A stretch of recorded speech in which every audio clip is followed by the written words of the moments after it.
가나안 땅을 향해서 행진하던 이스라엘 백성들이 가데스 바네아라는 곳에 도착을 했습니다. 그들은 그곳에서 자신들이 들어가게 될 땅, 가나안이 도대체 어떤 곳일까 한 번도 가보지 못한 곳이기 때문에 우리가 가야 될 그 땅이 과연 어떤 곳일까 알기 위해서 12명의 정탐꾼을 뽑아서 먼저 정탐을 하게 시킵니다. 정탐꾼을 보내는 것은 그 지혜로운 것입니다. 그런데 그 정탐꾼들이 정탐을 마치고 돌아와서 보고하는데 그 의견이 둘로 나뉘었죠. 먼저 10명의 정탐꾼의 보고는 그렇게 보고합니다. 우리 힘으로는 가나안을 점령할 수 없다. 그것은 불가능하다. 절대로 안 된다. 이렇게 보고를 합니다. 나머지 2명의 보고는 우리 힘으로 저들을 이길 수 있다. 가나안을 넉넉히 점령할 수 있다. 이렇게 보고를 합니다.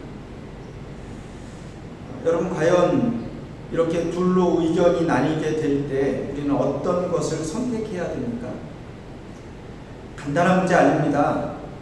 우리가 죄냐, 의냐, 옳은 것이냐, 그른 것이냐, 이런 문제 앞에서 우리의 기준은 분명합니다. 아니, 분명해야 됩니다.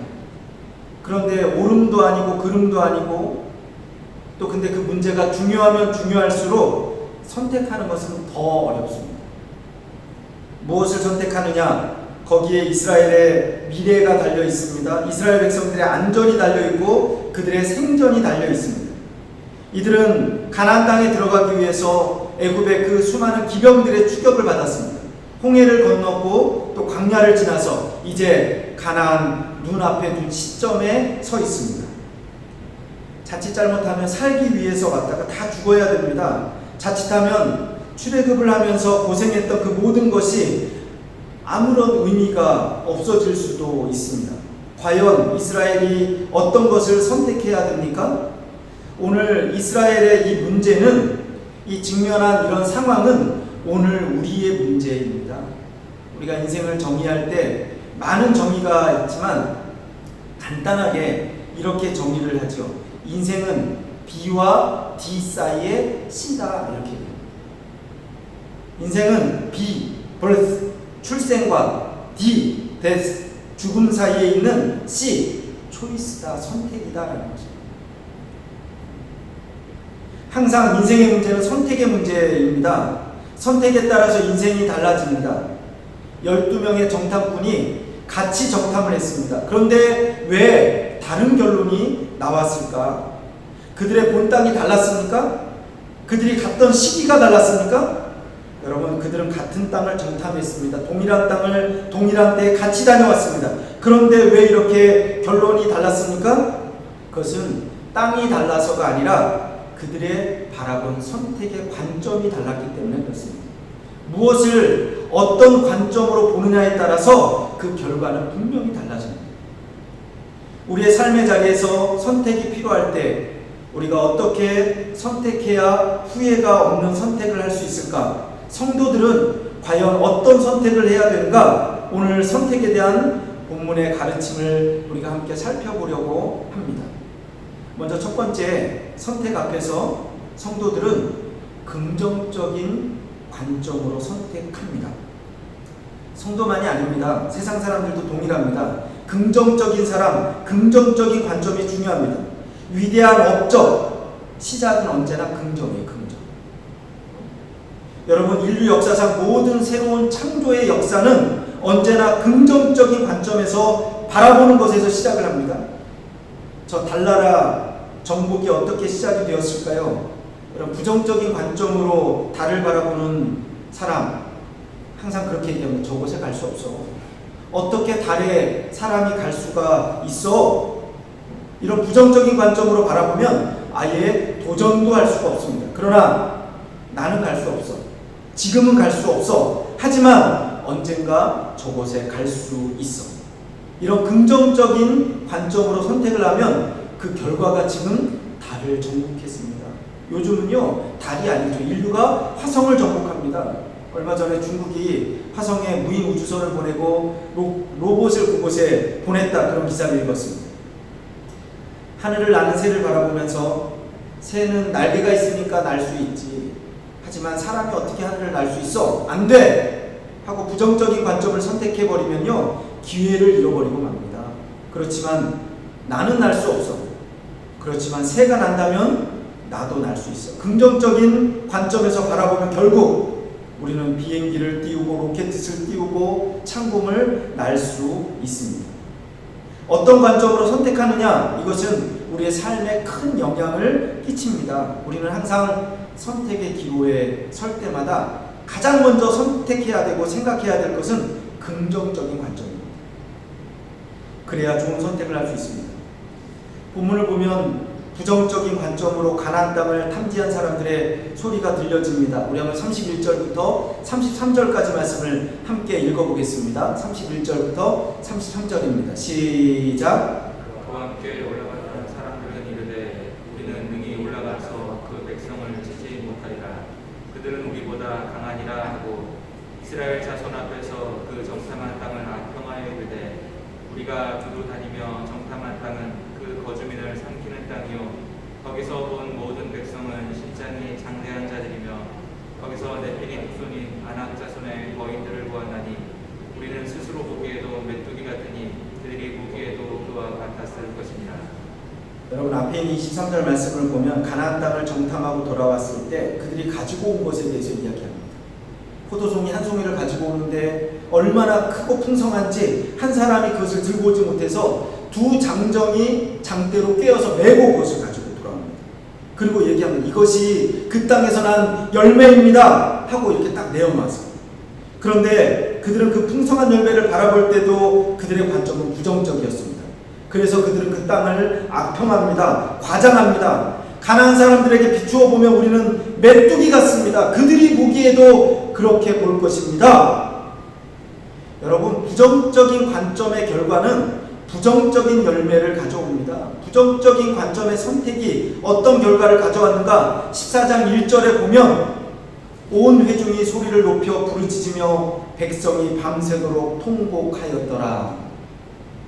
여러분, 부정적인 관점으로 보고 결론을 내린 그 결과는 온 백성이 밤새도록 혼란 가운데 소리치면서 이제는 우리가 죽었다고 비관하고 패배자가 되어버렸습니다. 그렇지만 우리는 이 모든 것의 그 결과를 너무 잘 압니다. 이스라엘은 가나안 땅을 정복했습니다. 여러분, 부정적인 관점의 선택이 가져다주는 결과는 언제나 부정적인 결과를 낳게 됩니다. 그러나 반대로 긍정적인 사람, 긍정적으로 바라볼 때 그것을 선택했던 여호수아와 갈렙의 보고를 여러분 한번 들어보십시오. 우리 한번 30절 말씀을 한번 같이 한번 읽어볼까요? 13장 30절입니다. 시작. 갈렙이 모세 앞에서 백성을 조용하게 하고 이르되 우리가 곧 올라가서 그 땅을 취하자 능히 이리라. 똑같은 땅을 바라보았습니다. 우리가 올라가서 그 땅을 취하자 능히 이기리라. 여러분, 긍정적인 관점으로 선택한 사람은 담대합니다. 도전합니다. 용기를 갖게 됩니다. 우리는 긍정적인 관점의 훈련이 필요해요. 왜냐하면 성경은 우리가 죄 중에 출생되었다고 얘기합니다. 우리 속엔 죄성, 부정적인 관점에 참 익숙합니다. 그래서 무엇인가를 보면요, 자꾸 의심을 합니다. 부정적으로 생각합니다. 정상적으로 보지 않아요. 전부 다 나쁘게 보려고 합니다. 누군가 나에게 친절을 베풀면요, 그걸 그대로 받아들이지 않아요. 저 사람이 왜 나에게 저렇게 하지? 뒤에 무엇을 숨기고 있을까? 누군가 무엇인가 열심을 내면 저 사람이 도대체 왜 저렇게 열심을 낼까? 우리는 너무 부정적인 시각에 익숙해져 있습니다. 여러분, 성도들은요, 주님 안에서 매사를 긍정적인 관점으로 바라볼 수 있게 해달라고 하나님께 늘 기도할 수 있기를 바랍니다. 하나님, 제가 긍정적인 사람이 되게 해주세요. 우리 자녀들을 위해서 기도할 때도요, 여러분 그렇게 기도해야 됩니다. 우리 아이가 긍정적인 사람이 되게 해주세요. 그런 시각에서 선택할 수 있도록 하나님 나를 도우시고 나를 주장해 주시옵소서. 우리가 이렇게 기도할 수 있기를 간절히 소원합니다. 둘째로, 우리가 선택의 상황 가운데 어떤 선택을 해야 되는가? 신앙인은 우리의 삶의 현장에서 선택할 때 내가 무엇인가를 결정해야 될 때 여러분 신앙적인 관점에서 선택해야 됩니다. 신앙인은 마땅히 신앙적인 관점을 선택해야 되겠죠. 사실은 긍정적인 관점보다 더 중요한 것이 신앙적인 관점입니다. 성도가 선택할 때 기준은요 항상 신앙입니다. 신앙. 우리는 다수를 따라가는 거 아닙니다. 성경은 오히려 많은 사람들이 가는 넓은 길로 가는 것을 조심해라 이렇게 말씀합니다. 좁은 길로 가라 그렇게 가라 합니다. 그래서 무조건 좁은 길로 가라는 말이 아닙니다. 남들이 다 간다고 반드시 옳은 길이 아니라는 것이죠. 그러니까 성도는 다수를 따라가는 거 아닙니다. 성도는 이익을 쫓아가는 것도 아닙니다. 성도는 세상의 유행을 쫓지도 않습니다. 성도는 세상의 통계의 수치를 의존하는 것도 아닙니다. 성도는 상식을 기준 삼고 가는 것도 아닙니다. 오직 성도는 하나님을 신뢰하는 믿음, 신앙을 선택의 기준으로 삼아야 되는 것입니다. 그러니까 우리가 성도가 신앙이 좋다는 말은요, 매사 저 사람은 신앙적으로 바라본다 이런 거예요. 여러분 10명의 정탐꾼이 내리는 결론을 보십시오. 어쩌면 이들의 보고가 매우 객관적인지도 모르겠습니다. 그들의 주장대로 그곳에 가보니까 그곳에는 네피림의 후손들이 있었습니다. 기골이 장대한 사람들입니다. 그런데 그 사람들에게 비추어 보니까 우리는 너무나도 조그만했습니다. 거기다 자신들은 애굽에서 400년간 종살이를 하면서 살았고 또 광야를 지나왔기 때문에 지금 이스라엘은 지칠 대로 지쳐 있습니다. 그러나 가나안 군대는 가나안의 젖과 꿀이 흐르는 곳에서 잘 먹고 준비하고 있고 여러분 그래서 모든 전략과 모든 무기를 가지고 있는 사람들입니다. 객관적으로 한번 생각해 보세요. 지금 십리길을 달려온 사람과 이제 저 사람이 오면 내가 싸워야 되겠다 준비하고 기다리는 사람이 싸우면 객관적으로 누가 이기겠습니까? 이스라엘의 능력으로 가나안 군대를 이길 수 없습니다. 그래서 10명의 정탐꾼들은 그런 자신들의 상식을 동원해서 객관적으로 이성적으로 그렇게 결론을 내립니다. 가나안 땅은 점령하기 불가능합니다. 그래서 그들은 가나안을 포기하자고 말합니다. 그러나 여호수아와 갈렙을 보십시오. 그들은 통계도 인정합니다. 객관적인 상식도 받아들입니다. 이성적인 견해도 다 수용합니다. 그렇지만 최종적인 선택은 신앙으로 선택합니다. 그들의 고백을 들어보십시오. 우리 한번 14절 8절 말씀을 제가 한번 읽어보겠습니다. 여호수아 14장, 민수기 14장 8절입니다.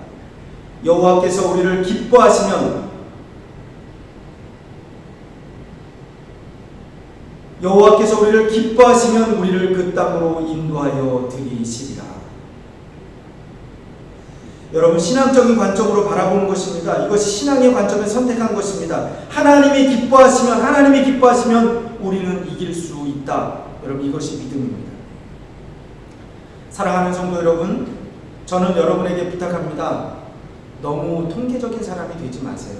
너무 현실적인 사람이 되지 않기를 바랍니다. 성도는 신앙의 관점으로 바라보면서 선택해야 됩니다. 우리는 항상 그렇게 고백할 수 있길 바랍니다. 여호와께서 기뻐하십니다. 세 번째로 우리가 무엇인가 선택해야 될 때 무슨 관점으로 바라보고 생각하고 선택해야 되는가? 여러분 미래적인 관점으로 선택해야 됩니다. 우리가 현재 어떤 선택을 하려고 할 때 우리 현재의 선택에 영향을 끼치는 것은 두 가지입니다. 먼저 하나는 과거예요. 과거. 또 하나는 미래입니다. 오늘 내가 무엇인가를 선택할 때 과거가 내게 영향을 줍니다. 또 미래가 내게 영향을 끼칩니다. 과거 지향적으로 내가 오늘 선택한다는 것은 과거 역사에 깊이 영향을 받는다는 말입니다. 그러나 미래 지향적인 관점에서 선택한다는 것은 미래를 기대하고 소망한다는 것입니다. 광야에서 이스라엘의 특징을 보면 항상 과거의 영향을 많이 받습니다. 어려움이 닥치고 또 선택의 순간이 닥칠 때마다 그들은 그렇게 얘기합니다. 그때가 좋았다. 애굽에 있을 때, 애굽의 고깃가마 옆에서 있을 때 그때가 좋았다. 그때로 돌아가자. 여러분 항상 과거가 좋습니다. 그래서 14장 1절에서 3절 보면 이스라엘의 결론이 무엇이냐면 애굽으로 돌아가자라는 것입니다. 지금 이스라엘은 가나안을 향해 가고 있습니다. 과거적인 관점에서 선택을 한다면 내일이라고 하는 가나안을 잃어버리고 맙니다. 그러나 미래의 관점에서 선택을 하면 이 문제를 해결하고 극복할 수 있을까 생각하고 선택하면 그들은 지금은 힘들지만 결국은 가나안을 얻을 수 있습니다. 성경의 결론을 이렇습니다. 미래적인 관점으로 선택했던 여호수아와 갈렙은 결국 가나안을 소유하고 적과 꿀이 흐르는 땅 그 풍성함을 맛볼 수가 있었습니다. 인생의 행복과 불행이 우리가 어떤 관점으로 선택하는가, 오늘 내가 무엇을 선택하는가에 달려 있습니다. 목표를 바라보는 사람, 미래를 바라보는 사람은 언제나 새로운 방법을 찾습니다. 그러나 과거를 아쉬워하는 사람은 늘 뒤로 물러설 수밖에 없습니다. 사랑하는 여러분, 미래를 소망하면서 내일을 품고 오늘 선택할 수 있기를 주님의 이름으로 축원합니다. 항상 뒤를 돌아보면서 그때가 좋았는데 그때 그렇게 할 걸, 여러분 그러면 오늘 남아있는 우리의 인생은 의미 없이 지나가 버리고 맙니다. 그러나 우리의 인생의 남은 시간을 바라보면서 삶을 계획하면 지금까지 살아온 인생의 날들보다 남은 인생이 더 유익하고 더 아름답고 더 행복한 시간이 될 줄로 믿습니다. 여러분 어떻게 살고 있습니까? 과거를 뜯어먹으면서 살고 있습니까? 아니면 미래를 기대하면서 살아가고 있습니까? 과거는 아무리 아름다워도 현재가 될 수 없습니다. 그러나 미래는 아무리 힘들게 보여도 실현될 수가 있습니다. 여호수아와 갈렙은 고백합니다. 하나님이 기뻐하시면, 오늘 코로나로 인해서 힘들고 어려운 상황 가운데 하나님이 기뻐하시면 우리는 능히 승리할 줄로 믿습니다. 여러분 긍정적인 그런 사람이 되시길 바랍니다. 신앙의 사람이 되시길 바랍니다. 미래를 소망하는 우리가 되기를 소원합니다. 그러니까 우리가 그렇게 기도해야 돼요. 하나님, 제가 바라보는 눈이 긍정적으로 바뀌게 해주세요. 제가 신앙의 사람이 되게 해주세요. 미래를 소망하는 사람이 되게 해주세요. 다 같이 기도하겠습니다.